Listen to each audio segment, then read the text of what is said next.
Salut à toi. Alors, question du jour. C'est quand la dernière fois que tu as osé dire non? Et oui, je sais que ça peut être assez compliqué. Ah, on va couper ce micro-là.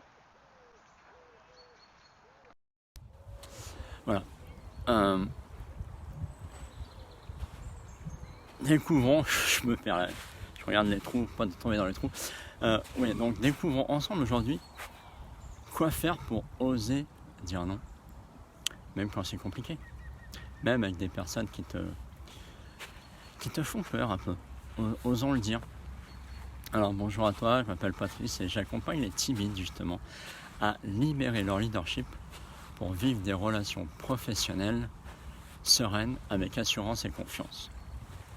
Alors peut-être que tu as déjà essayé de dire non, mais tu l'as dit tellement faiblement que les autres n'ont même pas entendu et que du coup ils t'ont donné les choses qu'ils voulaient te donner à faire.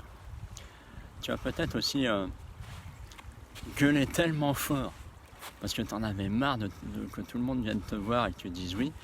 Tu as tellement gueulé fort que les autres sont partis par peur, mais finalement ils sont revenus le lendemain. Et là, ce jour-là, tu as dit oui. Peut-être que tu esquives les choses, mais finalement tu finis par dire oui. Alors qu'est-ce qui se cache derrière tout ça? À l'époque, j'étais encore salarié, j'étais consultant en informatique chez différents clients. Et j'avais cette grosse problématique de dire oui à tout le monde. Et oui, je suis un grand fait plaisir, bon beaucoup moins maintenant. Et donc pour moi dire non, c'était un vrai défi. Donc c'était pas possible de dire non. Donc je disais ah oui à tout ce qui se passait. Et ce qui s'est passé, c'est qu'au fil des semaines, des mois, sur certains projets, je me suis retrouvé avec tellement de demandes acceptées que j'en pouvais plus, j'étouffais au point d'exploser en pleine réunion parce que j'en pouvais plus. Alors ça, c'était vraiment un déclic pour me dire il y a vraiment un truc qu'il faut que je fasse si je veux pas complètement terminer en burn-out, en je ne sais pas quelle autre maladie ou je ne sais quoi. Donc j'ai fini par me prendre en main, comme on dit, et apprendre à dire non. Et les premières choses que j'ai appris, c'est justement c'est toujours de s'observer.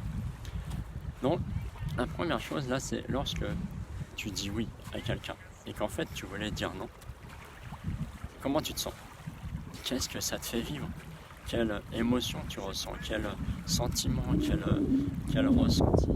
Est-ce que ça te fait vivre des frustrations, des hontes, des humiliations, de la tristesse, de la colère? Apprends à connaître ce que ça te fait ressentir. Ça, c'est vraiment un élément important d'apprendre à se connaître. Nous ne nous connaissons pas assez, alors apprends à connaître. Tous les jours, tu peux apprendre à te connaître. Donc, ensuite, c'est pourquoi tu dis oui? Pour quelle raison tu dis oui en fait? C'est quoi ton besoin derrière de dire oui? Est-ce que c'est... moi j'avais besoin de faire plaisir. J'avais ça et j'avais cette peur de déranger. Pour moi, si je disais non, ça veut dire que je dérangeais l'autre d'une certaine façon. Donc, quel est le besoin pour toi de dire oui? Pourquoi? De dire oui. Pourquoi tu dis oui tout le temps? C'est quoi ton vrai besoin? Et qu'est-ce qui se passerait si finalement tu disais non? D'accord? Qu'est-ce qui se passerait pour toi? Pardon, j'ai été perturbé par des bruits derrière. Qu'est-ce qui se passerait pour toi si tu disais non? Et ensuite, il va bien falloir que tu passes à l'action. Donc, là, il n'y a pas de secret, c'est lance-toi.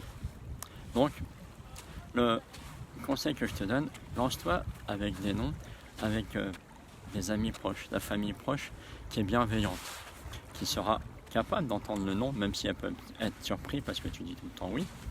Mais voilà, lance-toi et dis-toi, tiens, aujourd'hui, voilà, mon défi c'est de faire un seul non. Un seul. Pas besoin d'en faire 50. Voilà. Et pareil, quand tu le dis, qu'est-ce qui s'est passé?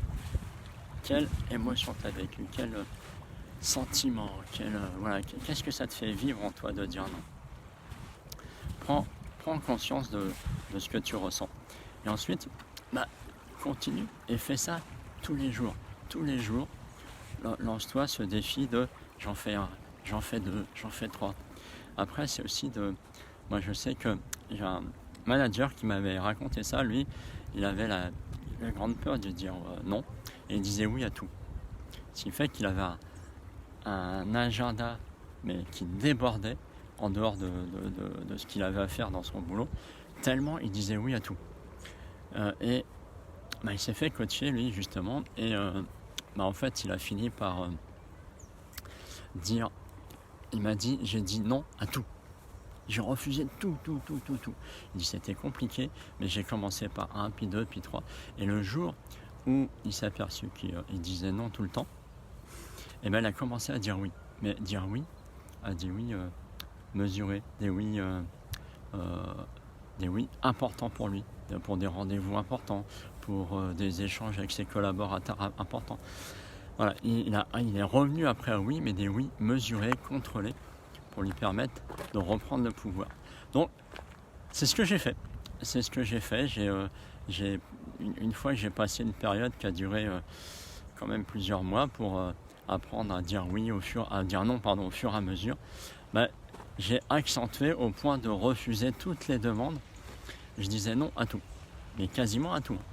Et après une période, alors je sais plus, je crois que ça a duré un mois à peu près. Mais après, chacun va à sa vitesse, il n'y a pas de problème là-dessus. Je suis revenu à faire des oui mesurés, à des oui importants pour moi, ou des oui programmés. Parce qu'il y a un élément aussi qui est important que tu peux aussi faire, c'est mettre des noms en disant, écoute, là je peux pas, mais dans 1 heure je peux. Demain matin je peux, demain à 14h je peux. Voilà, pour apprendre à dire un non décalé. Parce que ça t'évite d'avoir un non franc, mais tu peux le mettre comme ça, et ça te permet de te respecter, parce que moi dans l'histoire, je faisais le oui tout de suite, souvent. Donc je t'imagine pas le débordement dans mon boulot. Donc voilà ce que je voulais te passer. Donc aujourd'hui, où en es-tu avec tes oui et tes non? Est-ce que tu dis plus de oui que des non, ou est-ce que tu sais mesurer les deux, ou est-ce que je te perds un peu, voilà, ou est-ce que c'est clair pour toi?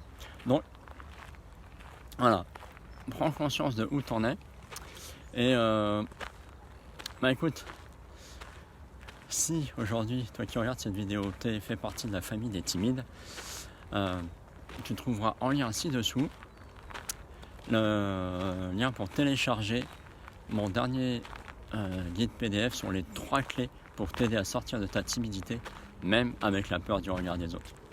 Sur ce, je te souhaite une excellente journée. À bientôt.